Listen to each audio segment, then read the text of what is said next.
Recording is started. There we are. All right, we're on lesson 11-3. I'd like you to be on 468A. 468A. And we're going to talk about arcs and chords in this section. And on 468A is an interesting drawing with a circle, and it looks as if inscribed in the circle is a square, right? Some sort of square. And so we're going to turn our brains on and think about what we know about squares. Also notice that there's diagonals going through the square, and we're creating triangles, aren't we? There's 4 little triangles that have been created, several big triangles. And there's arcs and chords going on here. There's diameters and radii going on in this circle, and we're going to put together all the principles that we've studied so far, the new principles that we've just studied, and figure out some interesting concepts about how these are related, all right? So in the paragraph above, it says, in circle P below, each chord joins 2 points on the circle. Between the 2 points, an arc forms along the circle. By theorem 11-3, segment AD and BC are congruent because their corresponding central angles are vertical angles, and therefore are congruent. So let's think about what they just said. So let's look at circle P in the middle here and go just trace all the way around. We have our circle. And if you start up in the top left-hand corner, they have point A. And go immediately across to point C. There's a chord there, A to C. Then from C, go immediately down to B, and there's a chord and an arc there, CB. And then from B, go immediately across to D. We have a chord BD and an arc BD. And then go back up from D back to A. DA is another chord and an arc. And then they drew diagonals from A to B through the center. So we have a diameter, don't we? So we know that AP equals PB, don't we? Because they're radii, right? Yeah. Radii got to equal each other.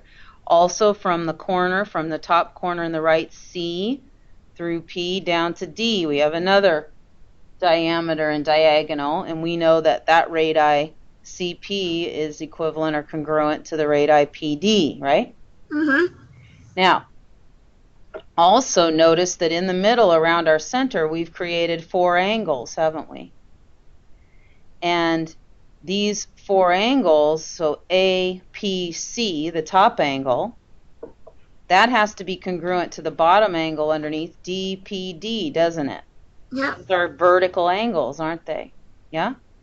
And then the left and right angle, so DPA, has to be congruent to the right one across from it, CPB, because of vertical angles, right?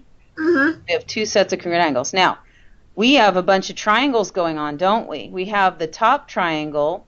If we go from A to C to P and back to A again, we have a triangle, don't we?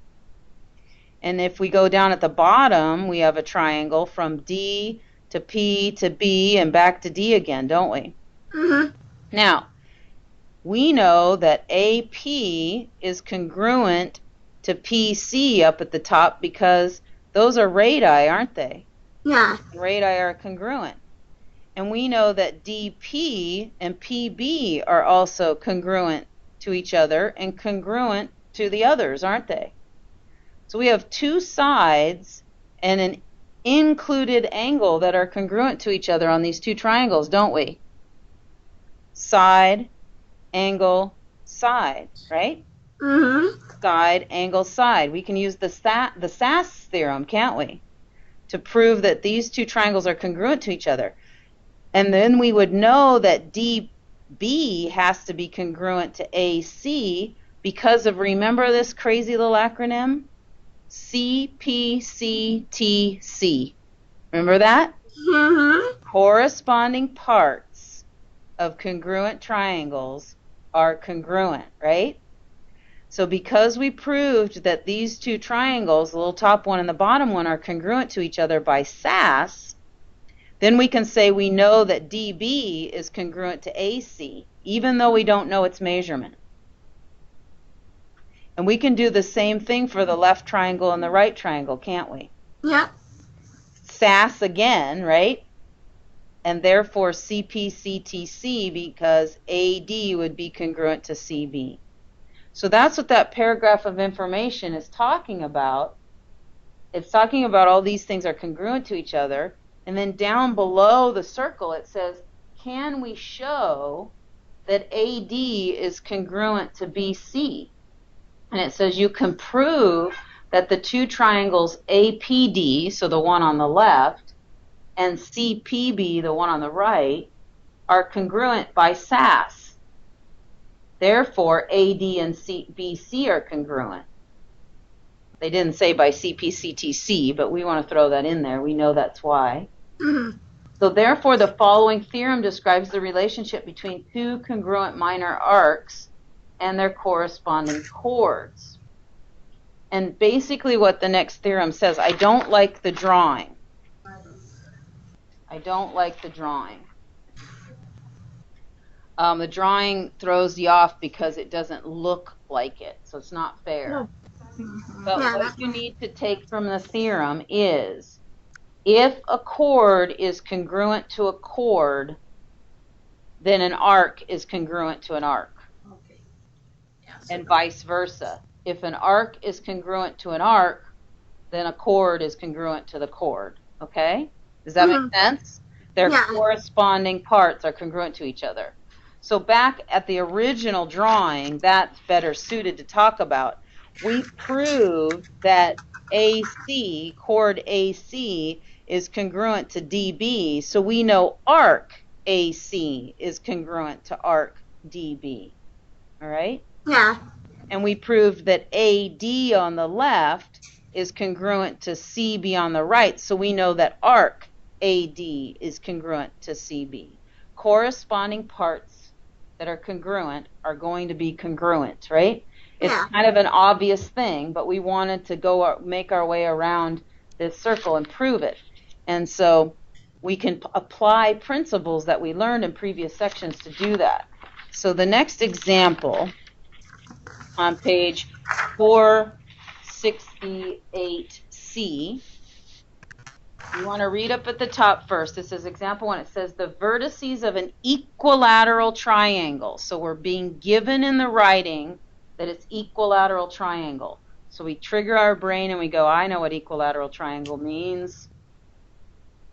And it says JKL are located on circle P. Identify all the congruent minor arcs. So we have our circle P down here. So you find the middle and then trace around it your circle, and it's going to go through 3 points. J is at the very top, L is at the bottom right, and K is at the bottom left. And then there's chords joining those points in a heavily dotted lines. Pokey lines, sharp points, huh? And you're being told that that is an equilateral triangle, even though it sort of doesn't look like it. It is. All right?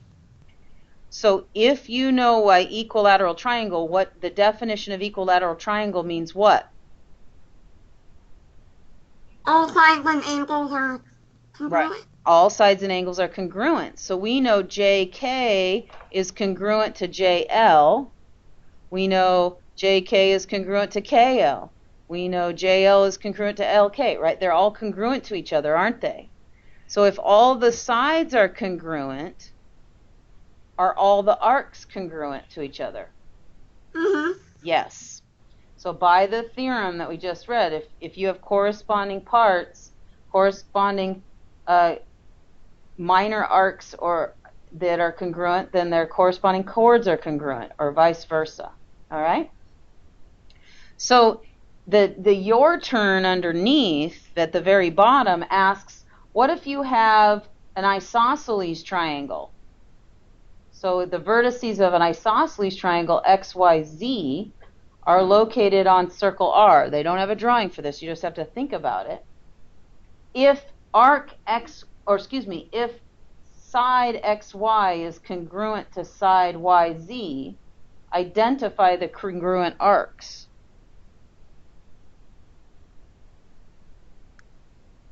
Don't think too hard. If side xy is congruent to side yz, what arcs are congruent to each other? X and Y. Xy to yz. Y. If an arc is congruent to its, if a side is congruent to a side, then the arc is congruent to the side. You just repeat it using your arc measurement symbol. Yeah. So you say the measure of dot 5, capital X, capital Y, overhead indicator, EDA, ER symbol, is congruent, and then you do it again and say measure of, all right? That's what you do. Okay. So it's Do we write like that? Or you can type it out. You can say minor arc XY is congruent to minor arc YZ. Right. But if you're brailing it out, you would braille out all that. Yeah. For me, you would type it out. For a college instructor, you would type it out. All right? Okay. Turn 2 pages. And there's kind of a little mini hands-on activity that I want us to go through. I want to just see what happens if we were to do 2 pages to 469A. 469A. So there's a piece of paper in a big square, and they've drawn a huge circle in the midst of it. And they've drawn a chord, circle P. They've drawn a chord from E to F. Okay, so you start out by drawing a circle and making a chord. Then we're going to turn the page, and it's going to say, what would happen if you folded the paper through point P so that E and F coincide? So in other words, we're going to do a line of symmetry. So turn the page, and they've made a smaller drawing. This is B469, and we have our little teeny circle in here, and we have our chord again, E, F, and then notice there's a dotted line going from G through center point P down to H, and imagine that's a line of symmetry, isn't it? Mm-hmm. Fold the circle over, and E and F would meet each other. Those 2 points would meet each other. So what's happening is we've done what's called a perpendicular bisector by doing that. And way back when, what did you learn about perpendicular bisectors? They form what kind of angles? 90 degree, right? 90-degree angles. And if it's a bisector, what are they doing to the chords and the angles? Dividing it in half. Dividing it in half. So this divided GH divided EF exactly in half, didn't it? Yep, and the straight angle exactly in half. So this is a discovery technique for the following theorem. Turn the page. The following theorem on page 469C. It's super important about these diameters that bisect chords and are perpendicular to them because they're creating 90-degree angles and they're creating right triangles. When we connect the diameters in the chords, we're creating right triangles. And we know a lot of stuff about right triangles. One of the biggest things we know about right triangles is the Pythagorean theorem, right? Mm-hmm. If we know any 2 of the sides, we can figure out the 3rd side. So that's what these perpendicular bisector, this diameter, does to our chord, is it's showing that it's going to create these triangles. So find your circle P, and there's a circle going around it, and it's going through several points. And I want you to start out at point A at about 2 o'clock, And there's a diameter, not a diameter, a chord that goes from A to B down at about 7 o'clock. And that's just a chord because it's not going through the center. But perpendicular to that chord over at 11 o'clock at point C and going through point P, the diameter, to point D, we have a perpendicular bisector because it's going through the center. We have this perpendicular bisector of AB, so we have divided AB exactly in half. Okay. At point R. You see that? And there's a right angle indicator. Yeah. And then they join A to D so that it forms this right triangle, correct? And then they join D to B. And so we have two congruent right triangles that are reflections of each other. You girls have fun with this. So we can if we knew any of these measurements, any one or two of these measurements, we would be able to figure out the others. All right? That's what Theorem 11-5 says. In a circle, a diameter bisects a chord and its arc if it's perpendicular to it. So it's perpendicular to this one, we know it's going to bisect it. And the arc, the A to B arc, it bisects that too. Okay? All right, so let's turn 2 pages and practice this.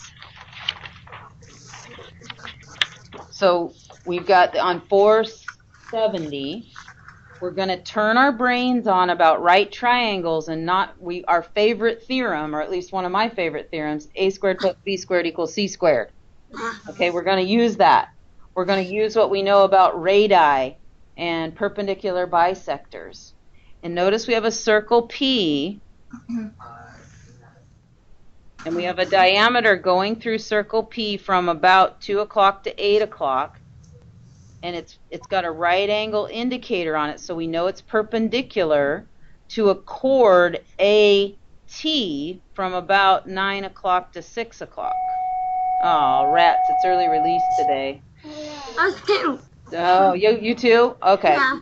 So we'll pick this up tomorrow, and then we'll finish this section and we'll do this, and then we'll practice tomorrow, okay? And Friday we'll do 11-4.